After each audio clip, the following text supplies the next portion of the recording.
Hello everybody, welcome to my last video on remedy reaction. I'll be dealing with observations 8 to 12.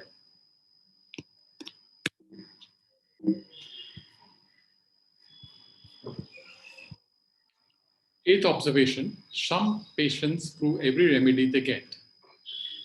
Well, such an observation will be seen in individuals who are generally hysterical or they are oversensitive. So, in such patients who are hysterical or oversensitive, the susceptibility is exaggerated or it is high. So, whatever medicine you give them, they will start proving the remedy or they will get worse. Such patients are said to have idiosyncrasy to everything, and such oversensitive patients are often incurable. So, therefore, even though the disease may be curable, but since they are very oversensitive, they have a sort of an idiosyncrasy. As a result of which, whatever medicine you give them, they will start proving it, and the disease then often becomes incurable. If a dose of medicine is administered, they will immediately prove the remedy. So they are so sensitive that the moment you give the medicine, within the first few hours, the symptoms will go worse and other symptoms of the drug will be seen in the patient. The single dose administered takes possession of them and acts as a disease dose. So therefore, what happens? You will get an aggravation of the medicine. That is whatever symptoms of the medicine are there, that will be also be there along with the original complaints. So therefore, such patients who are hysterical or oversensitive or the susceptibility is exaggerated, such people are very good provers. So for homeopathic proving, they will give such symptoms which no other prover has given out. Why? Because they are idiosyncratic. So idiosyncratic people are extremely good provers, but unfortunately, they are horrible patients. Horrible patients meaning what? They will start proving the remedy. So it's a headache for the physician also to make them all right because they are oversensitive.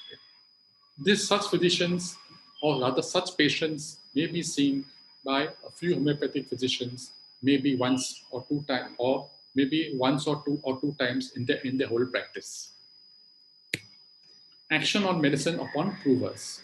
Healthy provers are always benefited by proving if they are conducted properly, as per the footnote 103. So, in order to prove a remedy, you also have to have healthy provers. Then only you can say the proving is conducted properly along with all the other parameters.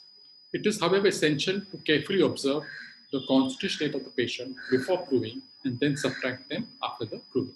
Meaning what? Meaning whatever constitutional states are there, like the craving, the aversion, the perspiration, and so on, all those symptoms have, all those qualities have to be taken. Suppose the patient has a craving for sweets, okay, and then you prove a remedy and the patient now has an aversion to sweets. So this has to be taken into consideration and not craving for sweets. So the constitutional states have to be subtracted after the proving. So whatever cravings are there, whatever aversions are there, whatever hasn't been modified by the remedy, that has to be subtracted.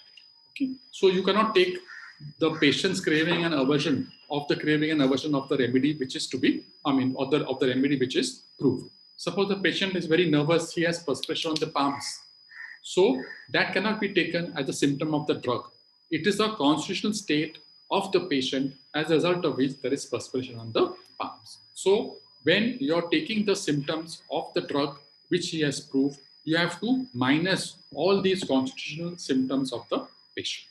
So that has to be remembered. So the patient has to be healthy and you to observe carefully the constitutional state and subtract them after proving.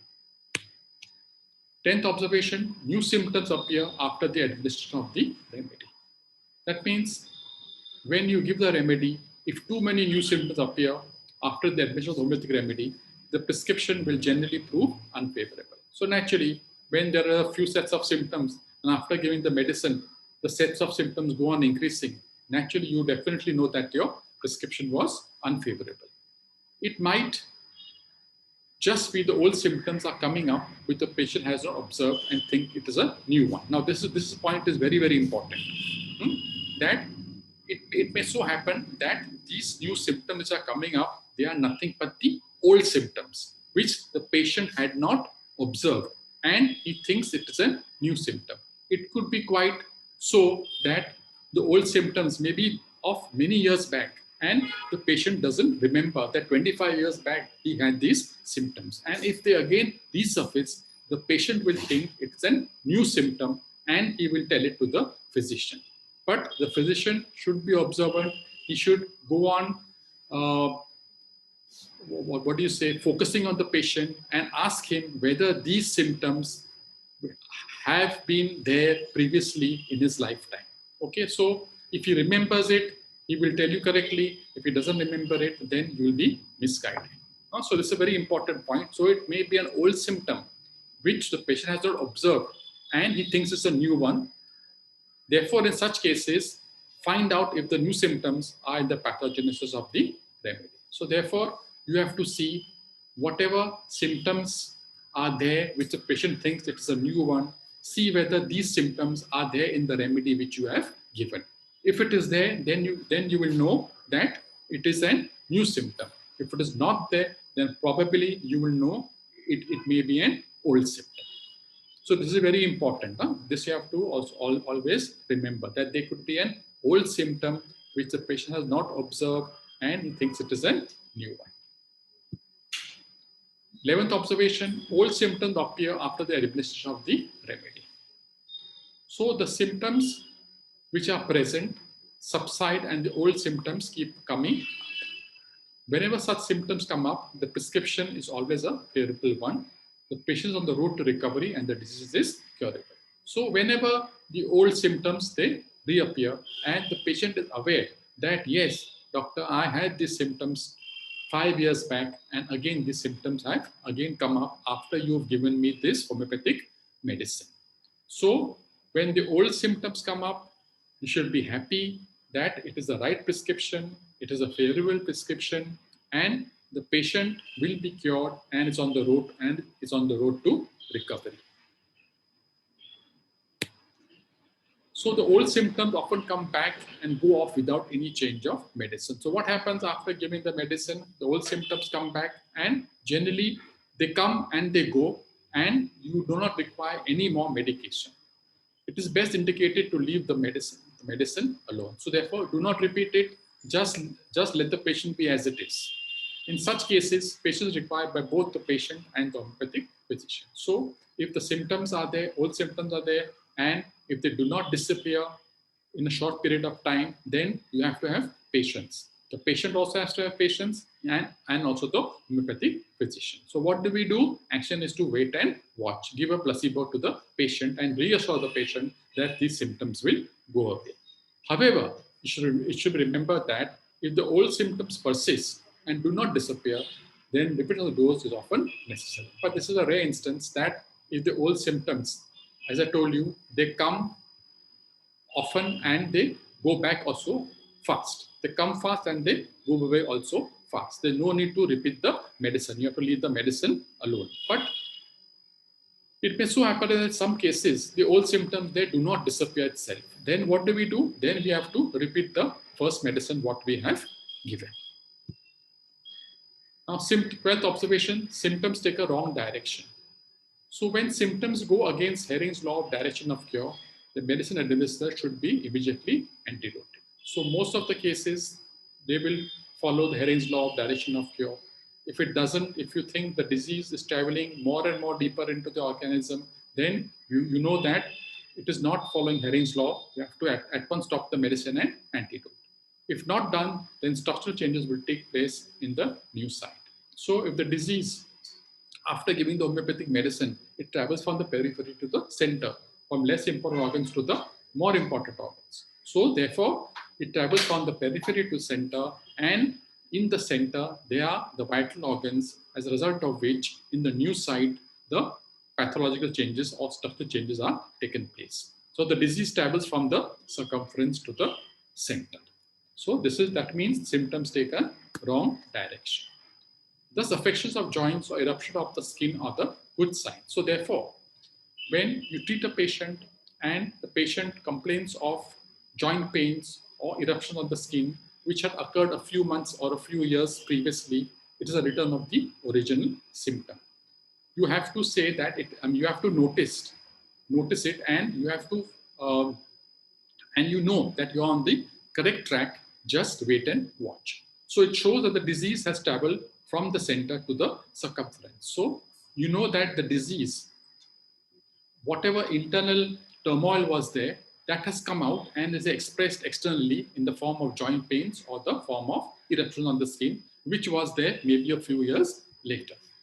So there's a danger of selecting the remedy on external symptoms alone. So if you do not know this reaction, and if you treat the joint pain, if you treat the eruption, then the disease will again be pushed back into the interior of the organism. Okay. So, and more, the patient will feel worse and the pathology will go on advancing. Okay. So therefore, you are treating a patient and the joint pains come up, and then you're not aware of this 12th observation, and you go on repeating the medicine, then what will happen? Then the disease, the joint pains may disappear, but some other vital important organ in the body will be affected. Say, for example, in a case of rheumatic joint pains, the joint pain disappears and the heart is affected. You get a murmur in the heart, the PR interval of the heart is increased on ECG. So you know you are going against Helling's law of cure.